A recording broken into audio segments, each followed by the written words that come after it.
ರಾಜಸ್ಥಾನದ ಒಂದು ಸುಂದರವಾದ ಹಳ್ಳಿ, ರಂಗೀಲಾ ಹಳ್ಳಿ. ಇಲ್ಲಿ ಎಷ್ಟೋ ವರ್ಷಗಳಿಂದ ಹೋಳಿಯನ್ನ ಆಡೇ ಇಲ್ಲ. ಈ ಹಳ್ಳಿಯಲ್ಲಿ ಒಂದು ರಹಸ್ಯ ತುಂಬಿಕೊಂಡಿದೆ. ಯಾರಿಗೂ ಕೂಡ ಗೊತ್ತಿರ್ಲಿಲ್ಲ ಈ ಊರಲ್ಲಿ ಹೋಳಿ ಆಡೋದು ಯಾಕೆ ನಿಷಿದ್ಧ ಅಂತ. ಅವ್ರಿಗೆ ಇಷ್ಟೇ ಗೊತ್ತಿರೋದು, ಬಣ್ಣದ ಹೆಸರನ್ನ ತಗೊಂಡ್ರೆ ಅವರ ಸಾವು ಕಟ್ಟಿಟ್ಟ ಬುತ್ತಿ ಅಂತ. ಇವತ್ತು ಹೋಳಿಯ ಮೊದಲನೇ ದಿನ. ಹಳ್ಳಿಯ ಮೂಲೆ ಮೂಲೆಯಲ್ಲಿ ಇದೇ ವಿಚಾರ ಮಾತುಕತೆ ಆಗ್ತಿತ್ತು.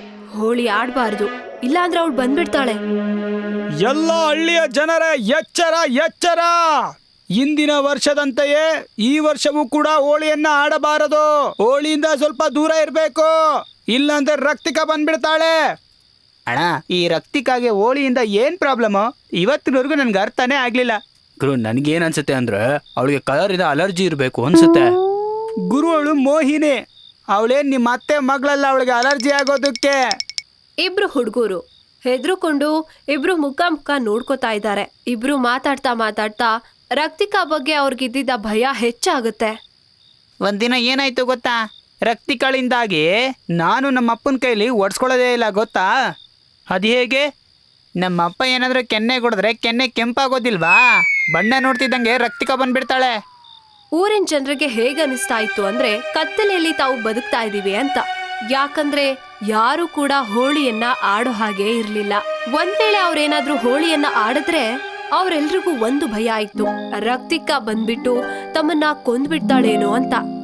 ಹಳ್ಳಿಯ ಯುವಕರು ಅವರ ದೇಹದಲ್ಲಿ ಒಂಚೂರು ಬಣ್ಣನೇ ಇಲ್ದೆ ಸುಮ್ಮನೆ ಅವ್ರ ಕೆಲ್ಸನ ಅವರು ನೋಡ್ಕೊಂಡು ಇರ್ತಾರೆ. ಯಾವ ಹೋಳಿಯೂ ಇಲ್ಲ, ಯಾವ ಬಣ್ಣನೂ ಇಲ್ಲ. ಆಗ ಪ್ರೀತಿ ನೋಡ್ತಾಳೆ, ಒಬ್ಬ ಕುಡ್ಕ ನಶೆಯಿಂದ ಹೋಳಿಯಲ್ಲೇ ಸ್ನಾನ ಮಾಡ್ಕೊಂಡಿರೋ ರೀತಿ ನಿಂತಿರ್ತಾನೆ. ಅದು ಊರಿನ ಮುಖ್ಯ ದ್ವಾರದಲ್ಲಿ. ಅರೆ ನಿಂತ್ಕೊಳ್ಳಿ, ನೀವ್ ಆ ದ್ವಾರದ ಹತ್ರ ಹೋಗ್ಬೇಡಿ. ಯಾಕೆ? ಈ ಊರೇನು ನಿಮ್ಮ ಅಪ್ಪಂದ? ನಿಂತ್ಕೊಳ್ಳಿ, ಇಲ್ಲಾಂದ್ರೆ ರಕ್ತಿಕಾ ಬಂದ್ಬಿಡ್ತಾಳೆ. ಅದಕ್ಕೆ ನಾನು ಎದುರ್ಕೋಬೇಕಾ? ಪ್ರೀತಿ ಆ ಕುಡ್ಕನನ್ನ ತಡೆಯೋದಕ್ಕೆ ತುಂಬಾ ಪ್ರಯತ್ನ ಪಡ್ತಾಳೆ. ಪ್ರೀತಿ ಅಲ್ಲೇ ನಿಂತ್ಕೊಂಡ್ಬಿಡ್ತಾಳೆ. ಅವಳ ಕಣ್ಣು ಕೆಂಪಾಗಿ ಬದಲಾಗುತ್ತೆ. ಅವಳು ಯಾವ ರೀತಿ ಕಾಣ್ತಿದ್ಲು ಅಂದ್ರೆ ಅವಳ ದೇಹದಲ್ಲಿ ಯಾವ್ದೋ ಆತ್ಮ ಇದೆ ಅನ್ನೋ ಹಾಗೆ. ಅವಳು ಅವನ ಕತ್ತನ್ನ ತಿರುಗಿಸಿ ಅವನನ್ನ ಕೊಂದ್ ಹಾಕ್ಬಿಡ್ತಾಳೆ. ಪ್ರೀತಿ ಮೂರ್ಛೆಗೆ ಹೋಗಿ ಕೆಳಗ್ ಬಿದ್ಬಿಡ್ತಾಳೆ. ಊರಿನ ಜನರೆಲ್ರು ಅಲ್ಲಿ ಬಂದು ಸೇರ್ಕೋತಾರೆ. ನೀರ್ ಹಾಕಿದ್ಮೇಲೆ ಪ್ರೀತಿಗೆ ಎಚ್ಚರ ಆಗುತ್ತೆ. ಪ್ರೀತಿ, ನಿನ್ಗೇನಾಯ್ತು? ನೀನ್ ಯಾಕೆ ಅವನನ್ನ ಸಾಯಿಸ್ದೆ? ನಾನ್ ಸಾಯಿಸಿಲ್ಲ. ಆ ಕುಡ್ಕನ ಶವವನ್ನ ನೋಡಿ ಪ್ರೀತಿಗೆ ತುಂಬಾನೇ ಭಯ ಆಗೋಗುತ್ತೆ. ನಾನಿದನ್ ಹೇಗ್ ಮಾಡಕ್ ಸಾಧ್ಯ? ನಾನೇನು ಮಾಡಿಲ್ಲ. ಪ್ರೀತಿನ ನೋಡಿ ಊರಿನ ಜನರೆಲ್ರು ಸುಮ್ನೆ ಚರ್ಚೆ ಮಾಡೋಕೆ ಶುರು ಮಾಡ್ತಾರೆ. ನನ್ಗನ್ಸುತ್ತೆ ರಕ್ತಿಗಳ ಆತ್ಮ ವಾಪಸ್ ಬಂದಿದೆ. ಪ್ರೀತಿ ಬಿಳಿ ಸೀರೆಯಲ್ಲಿ ತಲೆ ಬಗ್ಗಿಸ್ಕೊಂಡು ಯೋಚನೆ ಮಾಡ್ತಾ ಕೂತಿದ್ದಾಳೆ. ಅವಳ ಅಣೆಯಲ್ಲಿ ಕುಂಕುಮ ಕೂಡ ಇಲ್ಲ. ಆಗ ಅಲ್ಲಿಗೆ ಪ್ರಶಾಂತ್ ಬರ್ತಾನೆ. ಅದು ಹೊರಗಿಂದ ಕೂಗ್ಕೊಂಡು, ಪ್ರೀತಿ ಪ್ರೀತಿ ಪ್ರೀತಿ! ಪ್ರೀತಿ ಕೇಳಿಸಿದ್ರು ಕೂಡ ಸುಮ್ನೆನೆ ಕೂತಿರ್ತಾಳೆ. ತಲೆಯನ್ನ ಕೆಳಗಡೆ ಮಾಡ್ಕೊಂಡು ಕೂತಿದ್ದಾಳೆ. ಪ್ರಶಾಂತ್ ಒಳಗಡೆ ಬರ್ತಾನೆ. ಅವನು ನೋಡ್ತಾನೆ, ಅವಳು ಬಿಳಿ ಸೀರೆ ಉಟ್ಕೊಂಡು ಕೂತಿರ್ತಾಳೆ. ಹಣೆಯಲ್ಲಿ ಕುಂಕುಮ ಕೂಡ ಇರೋದಿಲ್ಲ. ಪ್ರೀತಿ ಪ್ರೀತಿ ಪ್ರೀತಿ! ಪ್ರೀತಿ ಸೈಲೆಂಟ್ ಆಗಿದ್ದಾಳೆ. ನೀನ್ ಯಾಕೇನು ಮಾತಾಡ್ತಾ ಇಲ್ಲ? ಪ್ರೀತಿ ಕೋಪದಲ್ಲಿ ಅವನ ಕಡೆ ನೋಡ್ತಾಳೆ. ಅವಳು ಕಣ್ಣು ಕೆಂಪಾಗಿದೆ. ನನ್ಗೆ ಬಣ್ಣ ಇಷ್ಟ ಆಗೋದಿಲ್ಲ. ನೀನ್ ಯಾಕೆ ಈ ಬಿಳಿ ಸೀರೆಯನ್ನ ಉಟ್ಕೊಂಡಿದ್ಯಾ? ನಾನಿದ್ರೂ ಕೂಡ ನೀನು ಕುಂಕುಮನ ಅಳಿಸ್ಬಿಟ್ಟಿದ್ದೀಯಲ್ಲ. ನನ್ಗೆ ಬಣ್ಣ ಇಷ್ಟ ಆಗೋದಿಲ್ಲ. ಆಯ್ತು, ನೀನು ಬಣ್ಣದ ಸೀರೆಗಳನ್ನ ಹಾಕೋಬೇಡ. ಹೋಗ್ಲಿ, ನೀನು ಕುಂಕುಮನ ಇಟ್ಕೋ. ಯಾವಾಗ ಅವನು ಕುಂಕುಮದ ಬಟ್ಲನ್ನ ತೋರಿಸ್ತಾನೋ ಅವಳು ಇದ್ದ ಜಾಗದಿಂದಾನೆ ಕೈಯನ್ನ ಉದ್ದ ಮಾಡಿ ಆ ಬಟ್ಲನ್ನ ತಗೋತಾಳೆ. ನಾನ್ ಹೇಳ್ದೆ ತಾನೆ, ನನ್ಗೆ ಬಣ್ಣ ಅಂದ್ರೆ ಇಷ್ಟ ಆಗೋದಿಲ್ಲ. ಅದನ್ನ ನೋಡಿ ಪ್ರಶಾಂತ್ ಅಲ್ಲಿಂದ ಗಾಬ್ರಿಂದ ಓಡ್ ಹೋಗ್ತಾನೆ. ಅವನು ಕಿರ್ಚಿಕೊಂಡು ಅಲ್ಲಿಂದ ಓಡ್ತಾನೆ. ಯಾರಾದ್ರೂ ಕಾಪಾಡಿ ಕಾಪಾಡಿ! ಏನಾಯ್ತು ಅಣ್ಣ?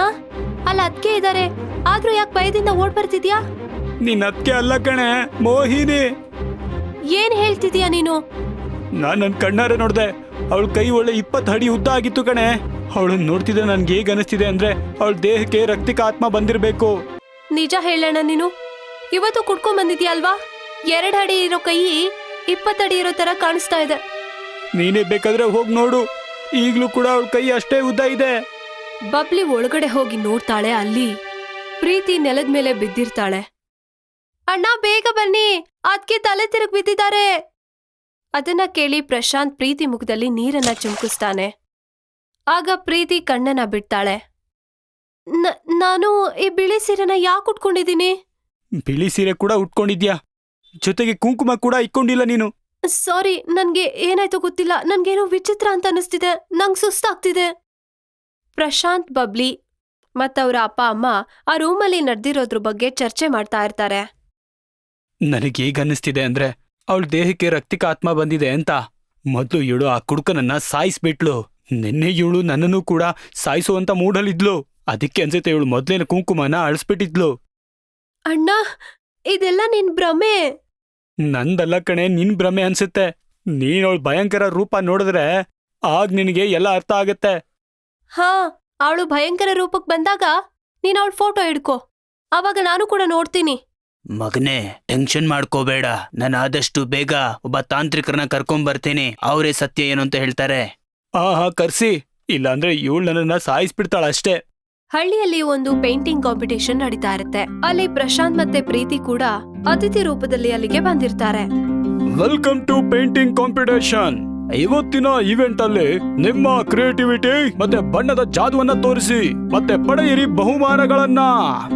ಅಲ್ಲಿನ ಮೊದಲನೇ ಕಂಟೆಸ್ಟೆಂಟ್ ಕಲರ್ ಡಬ್ಬವನ್ನ ಓಪನ್ ಮಾಡ್ತಾರೆ. ಪ್ರೀತಿ ಕಣ್ಣು ಕೆಂಪಾಗಿ ಬದಲಾಗುತ್ತೆ. ತುಂಬಾ ಭಯಾನಕವಾಗಿ ಕಾಣಿಸ್ತಾ ಇರುತ್ತೆ. ಎಲ್ರೂ ಕೂಡ ಭಯದಿಂದ ಅವಳನ್ನ ನೋಡ್ತಾ ಇರ್ತಾರೆ. ಅವಳು ಆ ಕಂಟೆಸ್ಟೆಂಟ್ ನ ಕತ್ತನ್ನ ತಿರುಗಿಸಿ ಅವನನ್ನ ಕೊಂದ್ಬಿಡ್ತಾಳೆ. ಪ್ರಶಾಂತ್ ಅವಳ ಆ ರೂಪದ ಫೋಟೋನ ತೆಗಿತಾನೆ.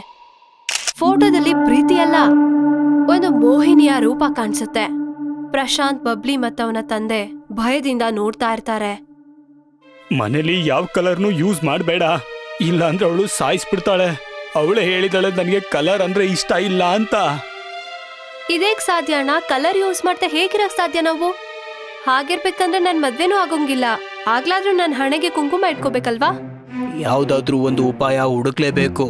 ನಮ್ಗೆ ಈ ಫೋಟೋ ಯಾರ್ದು ಅಂತ ಗೊತ್ತಾಗ್ಬಿಟ್ರೆ ಅವಾಗ ನಮ್ಗೆ ಇದಕ್ಕೊಂದು ಪರಿಹಾರ ಸಿಕ್ಕೇ ಬಿಡುತ್ತೆ.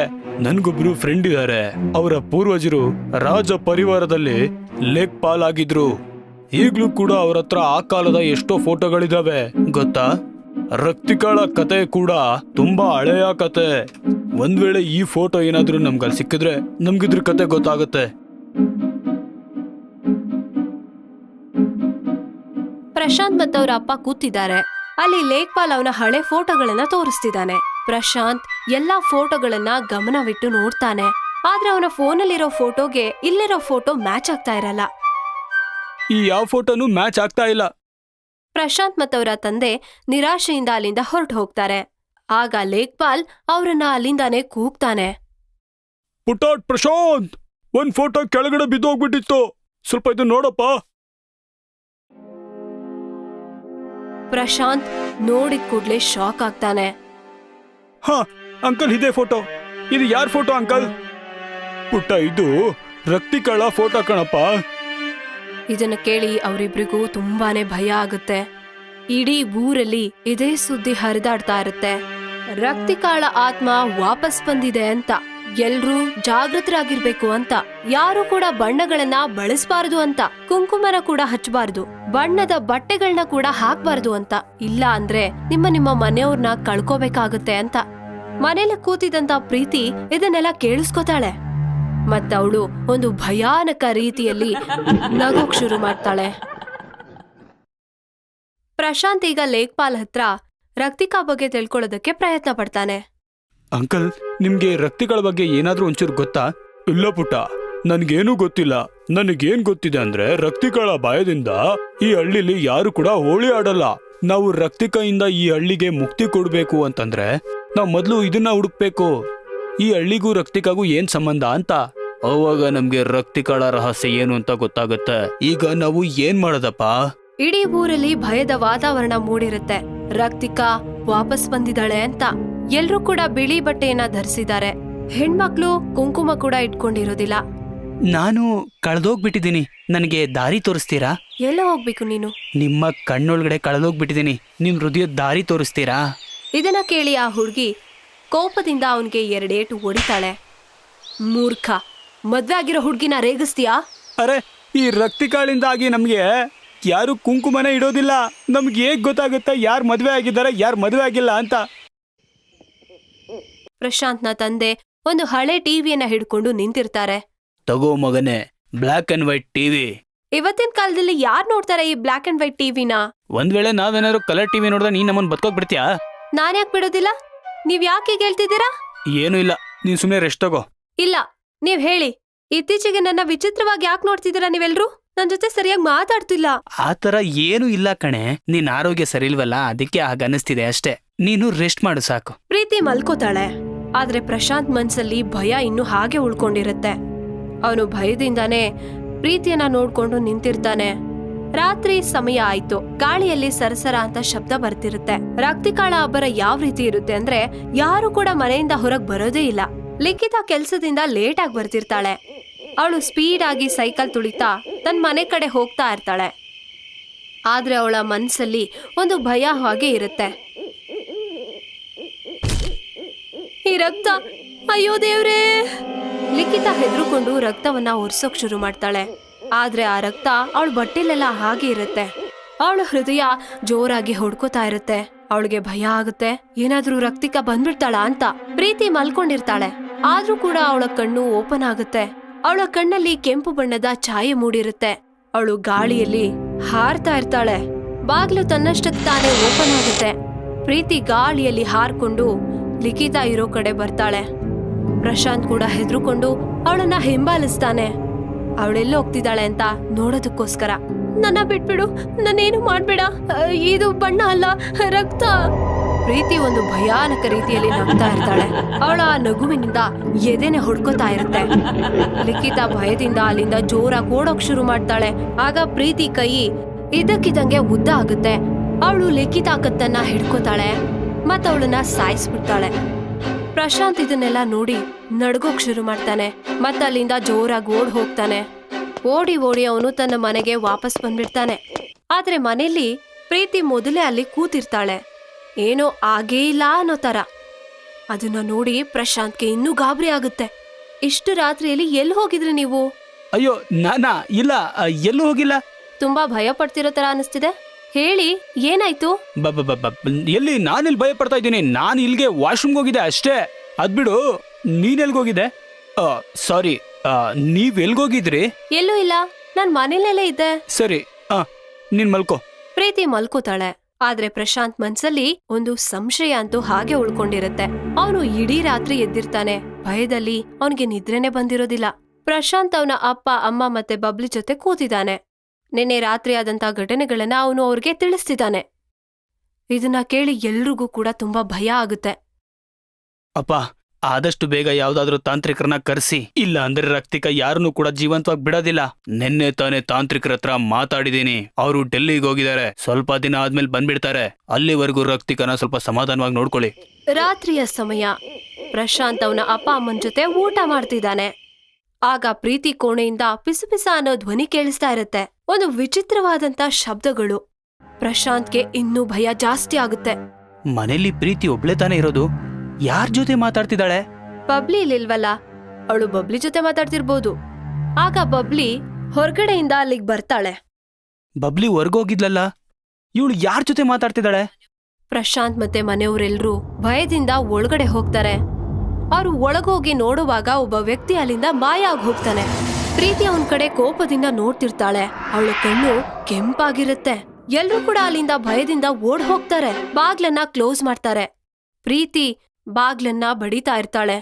ಬಾಗ್ಲು ತೆಗೀರಿ, ಬಾಗ್ಲು ತೆಗೀರಿ, ಬಾಗ್ಲು ತೆಗೀರಿ. ಪ್ರೀತಿ ಕಿರ್ಚಾಟನ ಕೇಳಿಸ್ಕೊಂಡು ಯಾರು ಕೂಡ ಬಾಗ್ಲನ್ನ ತೆಗೀದಿಲ್ಲ. ಭಯದ ವಾತಾವರಣ ಮನೇಲಿ ಆವರಿಸಿರುತ್ತೆ. ಒಬ್ಬ ಕೊರಿಯರ್ ಬಾಯ್ ಪ್ರಶಾಂತ್ ಮನೆಗೆ ಬರ್ತಾನೆ. ಪ್ರಶಾಂತ್ ಅಣ್ಣ, ನಿಮ್ಗೊಂದು ಕೊರಿಯರ್ ಬಂದಿದೆ. ಪ್ರಶಾಂತ್ನ ಗೆಳೆಯ ವಿಜಯ್ ಅವನ್ಗೆ ತುಂಬಾ ದಿನಗಳ ನಂತರ ಒಂದು ಗಿಫ್ಟ್ ಕಳ್ಸಿರ್ತಾನೆ. ಪ್ರೀತಿ ಪಕ್ಕದಲ್ಲೇ ನಿಂತಿರ್ತಾಳೆ. ಗೊತ್ತಿಲ್ಲ ಇವನು ಏನ್ ಕಳ್ಸಿದಾನೆ ಅಂತ. ಇವನ್ ಯಾವಾಗ್ಲೂ ವಿಚಿತ್ರವಾಗೇ ಕಳಿಸ್ತಾನೆ. ಮಕರ ಸಂಕ್ರಾಂತಿ ಹತ್ರ ಬರ್ತಿದೆ, ಅದಕ್ ರಿಲೇಟೆಡ್ ಏನೋ ಕಳ್ಸಿರ್ಬೋದು ಅನ್ಸತ್ತೆ. ಹಾಗೆ ಪ್ರಶಾಂತ್ ಬಾಕ್ಸ್ ಅನ್ನ ಓಪನ್ ಮಾಡಿದ್ಕು ಅಲ್ಲಿ ಬಣ್ಣ ಬಣ್ಣದ ಗಾಳಿಪಟ ಕಾಣಿಸುತ್ತೆ. ಬಣ್ಣನ ನೋಡಿ ಪ್ರಶಾಂತ್ಗೆ ತುಂಬಾನೇ ಭಯ ಆಗುತ್ತೆ. ಪ್ರೀತಿ ಕಣ್ಣು ಕೆಂಪಾಗುತ್ತೆ. ಮತ್ತವಳು ಒಂದು ಭಯಾನಕ ನಗುವನ್ನ ಬೀರ್ತಾಳೆ. ಅವಳು ಪ್ರಶಾಂತ್ ಕತ್ತನ್ನ ಹಿಡಿದು ಮೇಲೆತ್ತುತ್ತಾಳೆ. ಏನಾದ್ರೂ ಕಾಪಾಡಿ, ಕಾಪಾಡಿ! ಆಗ ತಾಂತ್ರಿಕರು ಅಲ್ಲಿಗೆ ಬರ್ತಾರೆ. ಅವರು ಮಂತ್ರನ ಪಠಿಸಿ ಪ್ರೀತಿ ಮೇಲೆ ವಿಭೂತಿ ಎಸಿತಾರೆ. ಪ್ರೀತಿ ಪ್ರಶಾಂತ್ನ ಬಿಟ್ಬಿಡ್ತಾಳೆ ಮತ್ತವಳು ಮೂರ್ಛೆ ತಪ್ಪಿ ಕೆಳಗ್ ಬೀಳ್ತಾಳೆ. ನೀವು ಸರಿಯಾದ ಸಮಯಕ್ಕೆ ಬಂದ್ರಿ, ಇಲ್ಲ ಅಂದ್ರೆ ರಕ್ತಿಕಾ ಪ್ರಶಾಂತ್ನ ಸಾಯಿಸ್ಬಿಡ್ತಿದ್ಲು. ಹಾ, ಇವಳು ನನ್ನನ್ನ ಸಾಯಿಸ್ಬಿಡ್ತಿದ್ಲು ತಾಂತ್ರಿಕ್ರೆ. ನಾನ್ ಈ ವಿಚಾರ ಕೇಳಿದ ಕೂಡ್ಲೆ ಡಿಲ್ಲಿಯಿಂದ ತಕ್ಷಣ ಬಂದ್ಬಿಟ್ಟೆ. ತಾಂತ್ರಿಕ್ರೆ, ಈ ರಕ್ತಿಕಾಳಿಂದ ನಮ್ಗೆ ಮುಕ್ತಿ ಕೊಡ್ಸೋದಕ್ಕೆ ಏನಾದ್ರೂ ಮಾಡ್ಬೇಕು ನೀವು. ಅವಳ ಆತ್ಮ ನನ್ ಸೊಸೆ ಶರೀರನ ಆವರಿಸ್ಕೊಂಡಿದೆ.